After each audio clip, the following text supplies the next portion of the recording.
Kiedy uruchamiamy program, to system operacyjny wczytuje dane z pliku do pamięci operacyjnej i zaczyna go wykonywać. Niby proste, ale jak dokładnie to działa? Złapcie kubek kawy i posłuchajcie.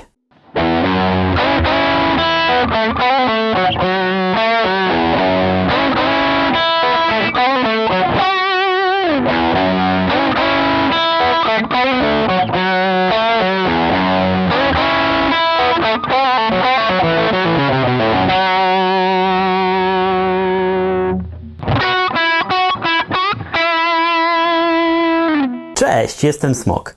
Świetnie Was znowu widzieć. Ta kawa ze Smokiem będzie nieco bardziej techniczna. Zobaczymy, czy Wam się spodoba taki format. Dajcie koniecznie znać w komentarzach. Zaczynamy.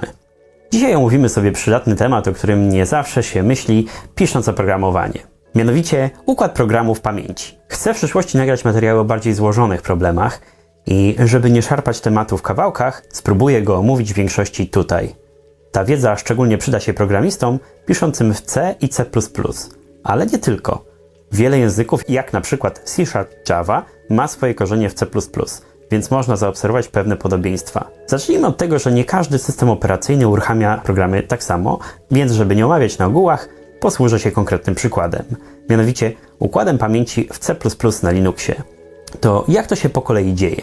Po wywołaniu żądanego polecenia przez shell, system posługuje się umówionym standardem ELF, czyli Executable Linkable Format, żeby wczytać obraz procesu z pliku. Standard ELF omówimy szczegółowo przy innej okazji, ale powiem w skrócie, że plik wykonywalny składa się z sekcji odpowiedzialnych za różne części programu i nagłówka, który te sekcje opisuje.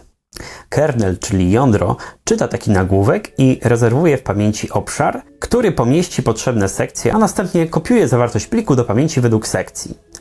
Text, Initialize Data, BSS, Stack Shared Heap i Environment. Zwróćmy uwagę na adresy. Na schemacie rosną one od dołu do góry. Nie jest najbardziej intuicyjna forma przedstawiania, ale żeby nie mieszać z innymi materiałami dostępnymi w internecie, zostaniemy przy tej formie. Z tego samego powodu na schemacie wpisuję angielskie nazwy. Zacznijmy od początku. To jest od dołu. Program może być samodzielny albo korzystać z zewnętrznych bibliotek. Jeśli takie biblioteki są łączone, czyli linkowane statycznie, znajdą się na początku pamięci. Zwróćmy uwagę na padding. Współczesne systemy operacyjne stosują dodatkowe zabezpieczenie ASR, czyli Address Space Randomization. Dzięki temu potencjalne hakowanie takiego programu będzie utrudnione, ponieważ adresy w programie są przesunięte o losowy offset przy każdym uruchomieniu. Biblioteki i program mają taką samą strukturę wewnętrzną. Przyjrzyjmy się bliżej. Na początku znajduje się sekcja tekst, w której jest kod programu. Ta sekcja jest oznaczona jako tylko do odczytu. Są to instrukcje procesora w języku maszynowym, opisujące kolejne kroki programu. W ramach tej sekcji mamy kod wszystkich funkcji i stałe. Gdy program ma zadanie wywołać jedną funkcję z drugiej, to posługuje się odpowiednim adresem tej funkcji mieszczącym się w ramach tej sekcji. Kolejną sekcją jest Initialize Data, która zawiera wszystkie zmienne globalne i lokalne statyczne, których wartość jest znana w czasie kompilacji. Zmienne, których wartość nie jest znana albo wynosi 0, są umieszczone w sekcji BSS, czyli Block Started by Symbol. Zmienne będą tam wypełnione wartościami 0. No ale po co nam dwie sekcje? Jeśli wiemy, że wszystkie wartości na początku będą takie same, to plik na dysku może je pominąć i być mniejszy. Przejdźmy do kolejnego obszaru pamięci. Pod tym adresem mieszka sterta, zmapowany kod do bibliotek współdzielonych i stos. Zacznijmy od bibliotek. System użyje funkcji mmap, żeby wczytać do pamięci bibliotekę współdzieloną i połączy ją pamięcią wirtualną z procesem. Bardzo często znajdują się tu odwołania do standardowej biblioteki libstdc++. Teraz dwa najciekawsze elementy układanki. Stos wywołań i sterta. Służą do przechowywania zmiennych tymczasowych, to znaczy takich, które nie mają swojego miejsca na stałe w programie, tak jak zmienne statyczne. Zastosowanie stosu i sterty jest różne i znacząco wpływa na wydajność programu. Przyjrzyjmy się najpierw stosowi. Jest to z góry określony obszar pamięci, przechowujący zmienne automatyczne, które są bezpośrednio powiązane z wywoływaniem funkcji.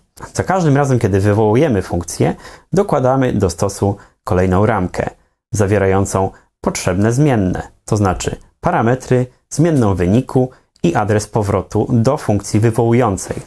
Gdy funkcja się zakończy, ramka jest zdejmowana. Proces ten jest realizowany za pomocą rejestru procesora Stack Pointer, który jest przesuwany tak, żeby wskazywał aktualnie używaną ramkę. Dokładniejsze szczegóły wymagają wejścia w architekturę konkretnego procesora. O tym zrobię kiedyś osobny film. Jak się pojawi, to zalinkuję go tu. Sterta służy do przechowywania zmiennych dynamicznych, czyli takich, których rozmiar nie jest znany przed uruchomieniem programu. W C do tego celu służy funkcja malloc, a w C++ operator new, który wewnętrznie również wykonuje malloc. Implementacje zarządzania pamięcią dynamiczną w C++ są różne, zależnie od wersji. Jedną z pierwszych była implementacja DAG-Lee, tzw. DL-malloc, z której dziedziczy implementacja ptmalloc w pthreads, a z tej z kolei glibc-malloc, który jest obecnie powszechnie używany.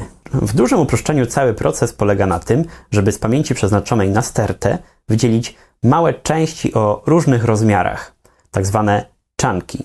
Następnie wpisuje się je do dwóch dwukierunkowych list. Dla małych chunków mamy tak zwaną szybką listę, a pozostałe trzymamy w drugiej.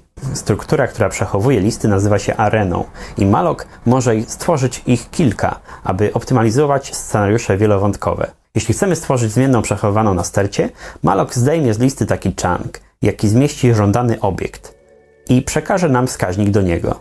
Malloc nie przechowuje informacji o używanych chunkach, a więc wymaga też od programisty, aby pamiętał o zwróceniu nieużywanej pamięci.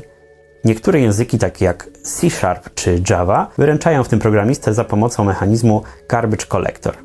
Alokowanie pamięci i zwalnianie jest dosyć czasochłonne, ponieważ w grę wchodzą dodatkowe operacje, m.in. łączenie i dzielenie chunków, mapowanie pamięci na dysk i sortowanie chunków, dlatego nie należy tego robić nadmiernie często. Jeśli potrzebujemy szybko tworzyć i kasować dane o znanym rozmiarze, warto wtedy skorzystać ze stosu. OK, najwyżej w przestrzeni adresowej znajdują się dane środowiska.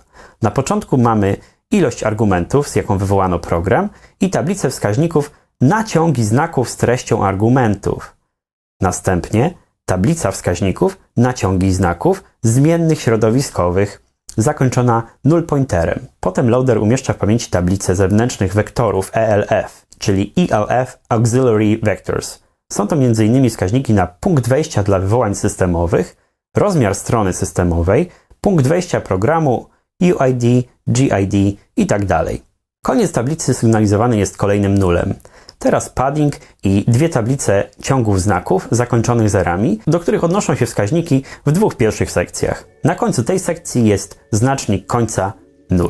I tak oto wygląda standardowa struktura programu. Po materiały źródłowe i ciekawe czytanki zapraszam do opisu. Koniecznie dajcie znać w komentarzach, czy takie materiały są dla Was przydatne i o czym jeszcze chcielibyście posłuchać. Dzięki za uwagę i do zobaczenia następnym razem. Cześć!